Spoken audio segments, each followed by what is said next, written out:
Late in the afternoon, Alice walked along the quiet canal towpath, a route she knew by heart. The last security camera caught her passing under a bridge, calm, steady, unaware that someone else was just minutes behind her. After that moment, she simply disappeared.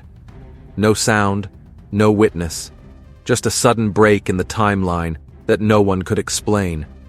What happened on that silent stretch of towpath would trigger one of London's largest searches and uncover a truth darker than anyone imagined.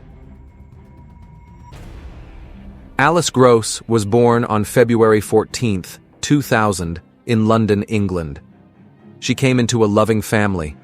Her parents were Jose Gross and Rosalind Hodgkiss. They chose not to use a traditional married surname, keeping their own names. Jose worked hard to provide for his family. Rosalind was a devoted mother. The couple created a warm, creative home environment. They valued education, the arts, and individual expression. Alice had an older sister named Nina. The two girls grew up close, sharing secrets and supporting each other through life's challenges. The family lived in Hanwell, a district in West London within the borough of Ealing. It was a diverse, friendly neighborhood with good schools and parks. Families knew each other. Children played together in the streets. It felt like a safe place to raise kids. From her earliest years, Alice was described as a sweet child. She had a gentle nature that drew people to her. Even as a baby, she seemed to observe the world with curiosity. Her parents noticed her sensitivity early on. She would cry when other children were upset. She showed empathy beyond her years. Alice attended local schools in the Hanwell area. She was a bright student who enjoyed learning. Teachers remember her as thoughtful and creative.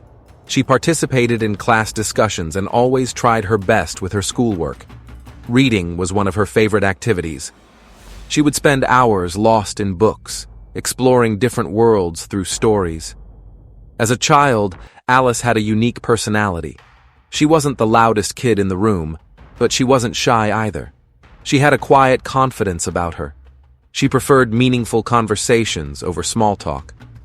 Her friends appreciated how genuine she was. Alice never pretended to be someone she wasn't. What you saw was what you got, and what people saw was a kind, artistic soul. Music became Alice's passion at a young age. She showed natural talent that her parents encouraged. They enrolled her in piano lessons, and Alice took to the instrument immediately.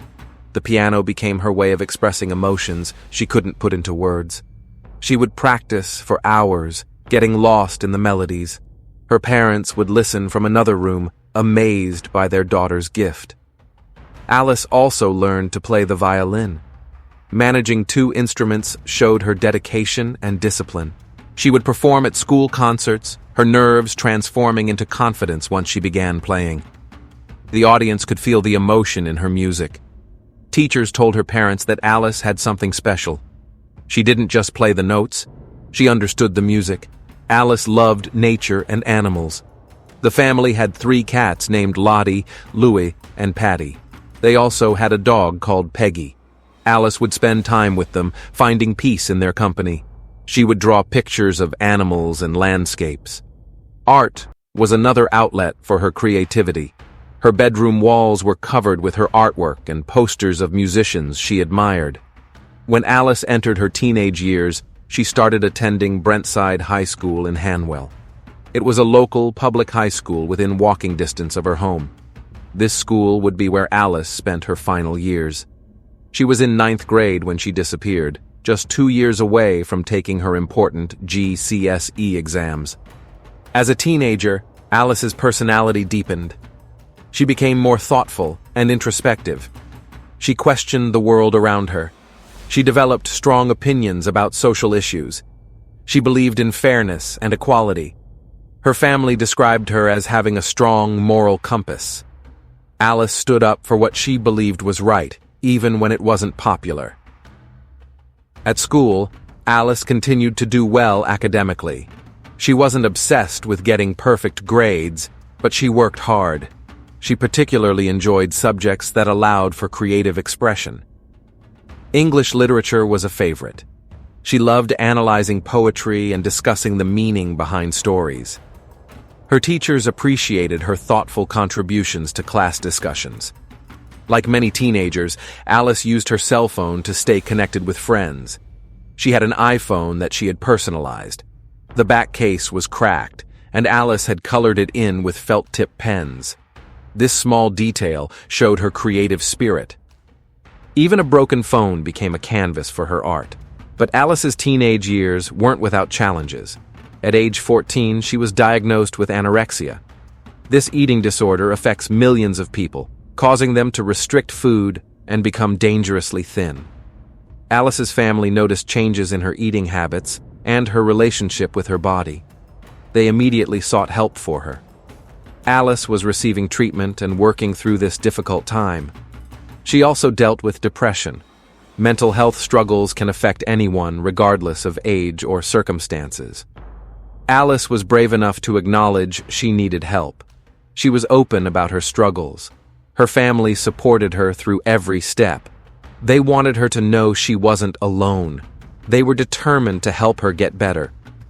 In the months before her disappearance, Alice was focused on her health. She was working with medical professionals to overcome her anorexia.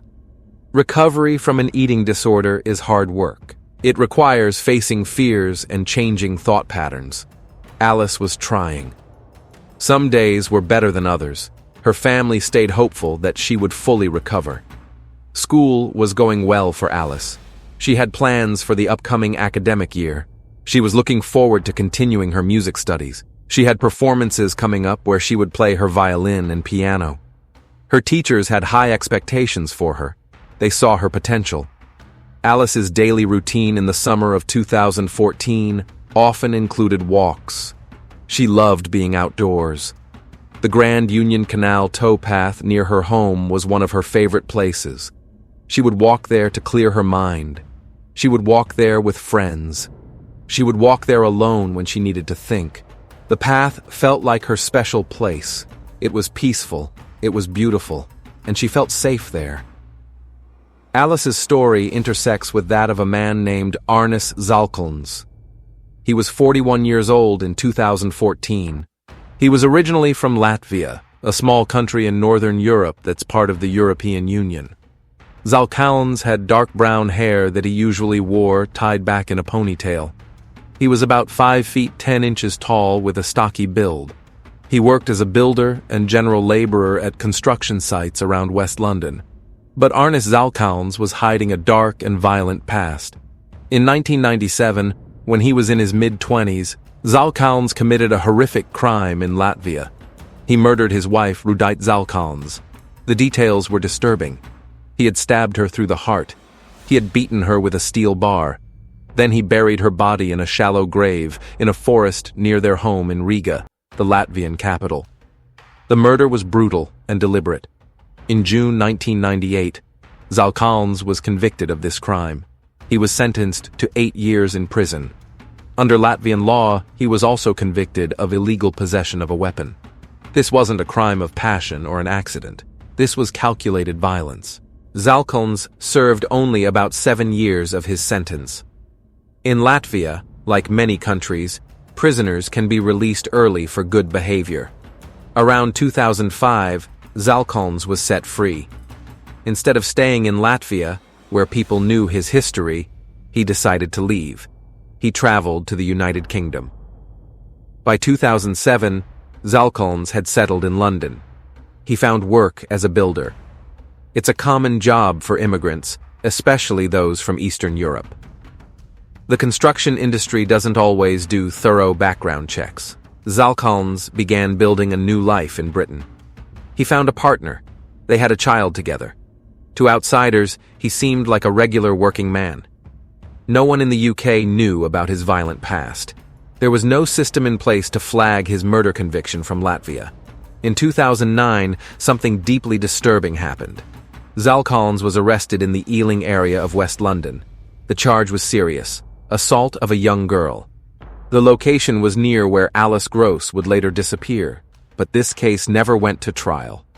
The young victim was too traumatized to provide further evidence. She refused to give a statement. Without her testimony, prosecutors couldn't move forward. Zalkalns was released. No charges were filed. The incident went into the police database as an arrest without conviction. Once again, Zalkalns got away. By 2014, Zalkalns was living in an apartment in Ealing, just a few hundred meters from the canal towpath. His partner and their young child lived with him. He continued working at construction sites. His work often took him along routes near the Grand Union Canal. He would bike to work along the towpath. This was the same path Alice Gross walked regularly. Here's what makes this case even more tragic. Alice and Zalkalns didn't know each other. They had no connection. They had never met before. They didn't have mutual friends or any reason to cross paths. The only thing connecting them was geography.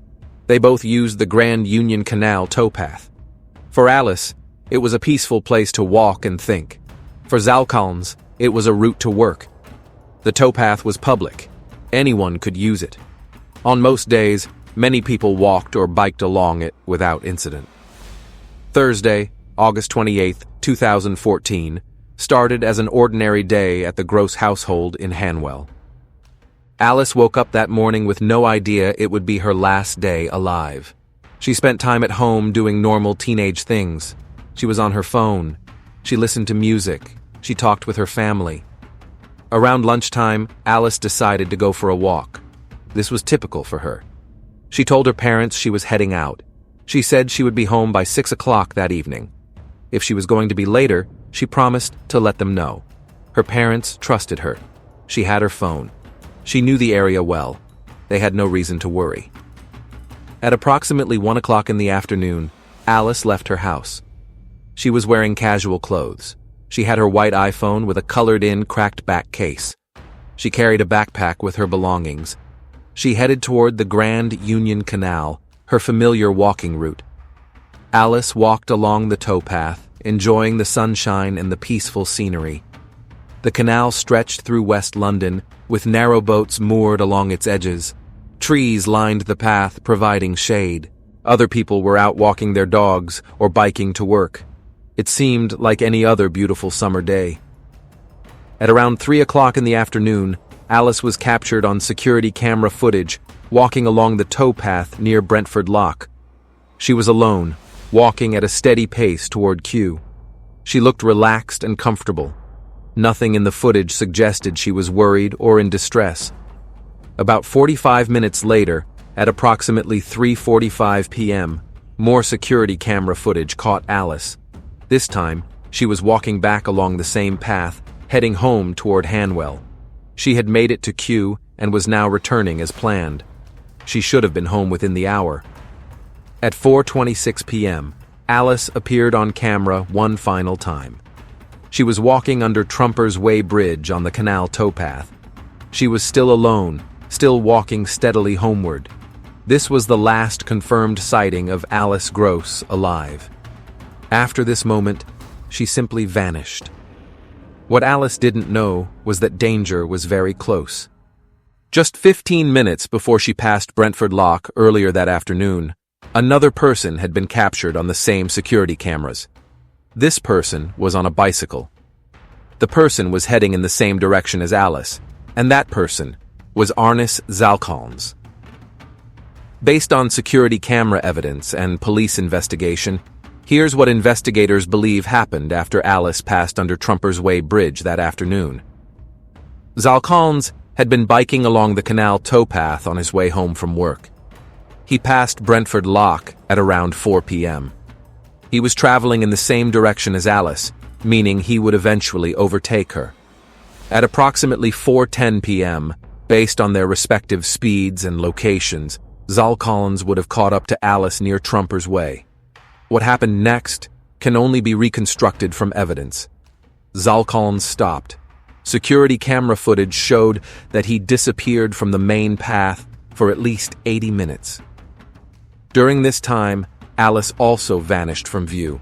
The police believe Zalkalns may have found a hiding spot off the side of the path. He may have waited and watched as Alice approached. Then he attacked. The exact details of the attack are difficult to determine. Alice's body showed signs that she died from compressive asphyxia. This means someone pressed down on her chest, preventing her from breathing. It was a slow, terrifying way to die. Given the size difference between a 14-year-old girl and a grown man, Alice wouldn't have been able to fight him off. She was overpowered.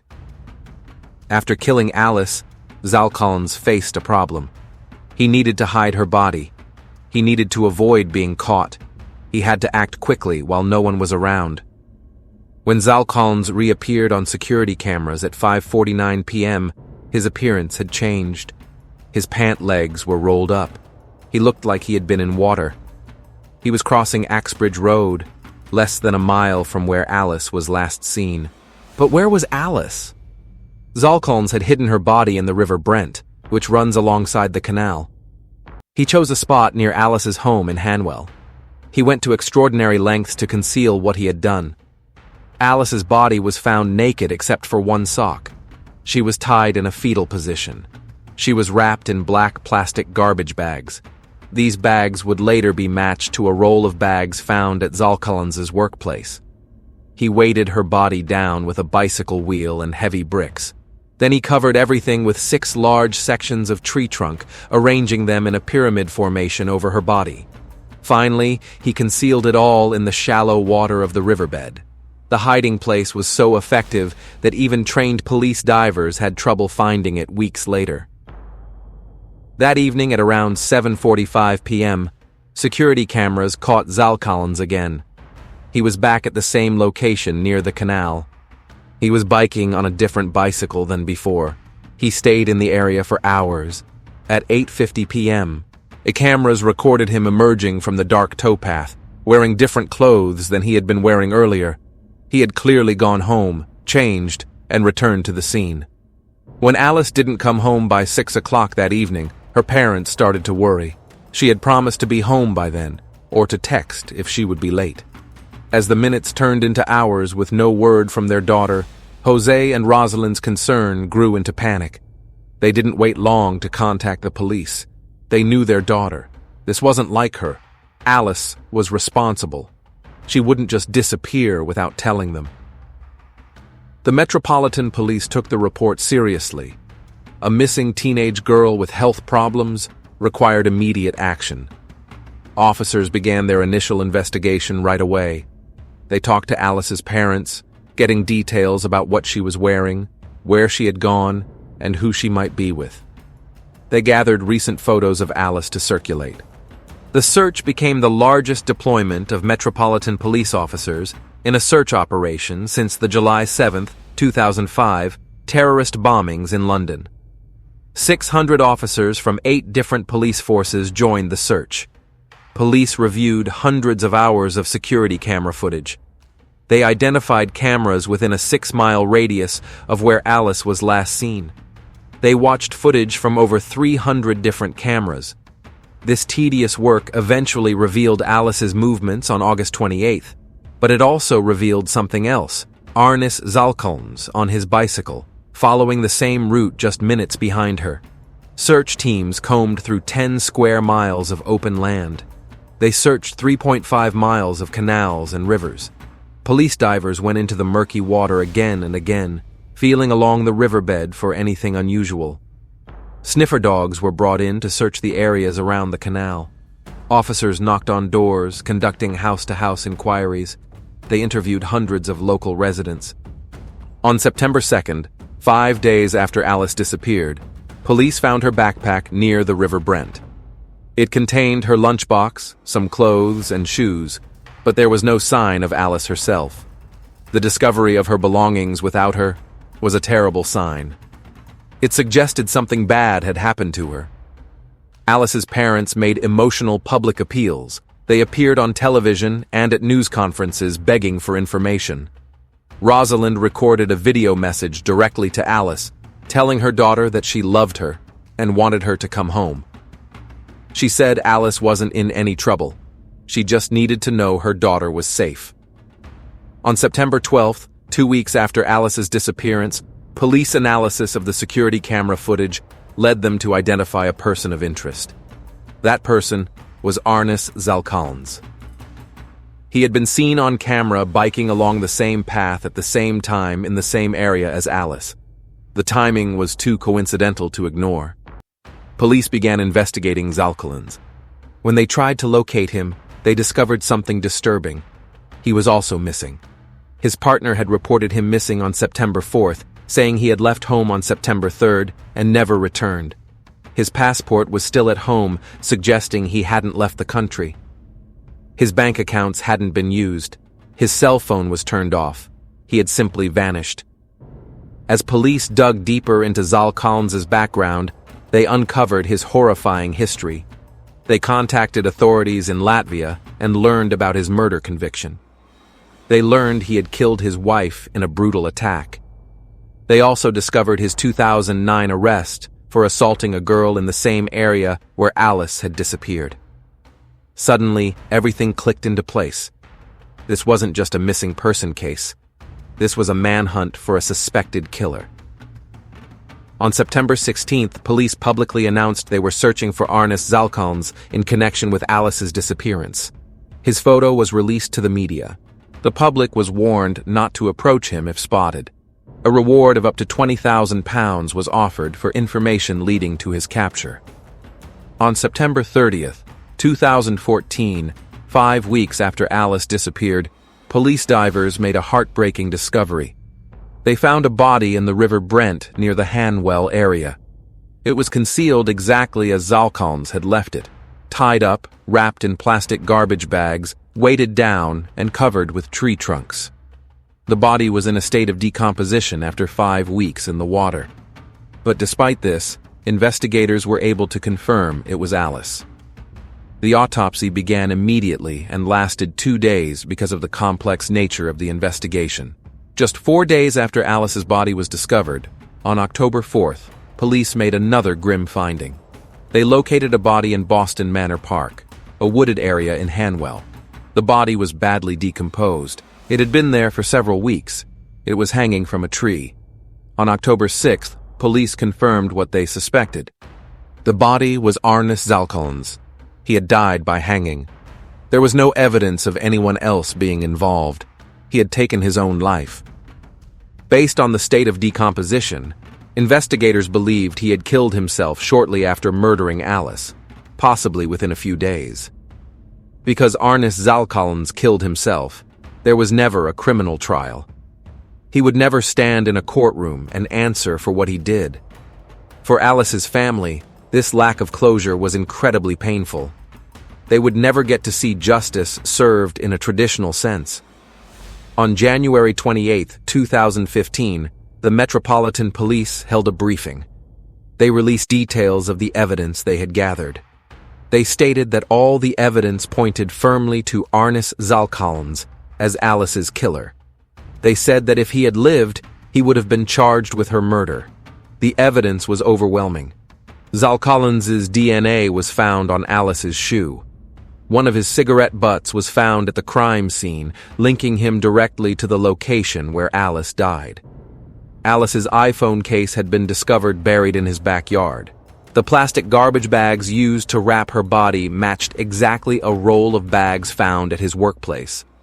The security camera timeline showed him in the right place at the right time. His behavior after the murder, returning to the scene multiple times, searching for Alice's name online, showed his guilty knowledge.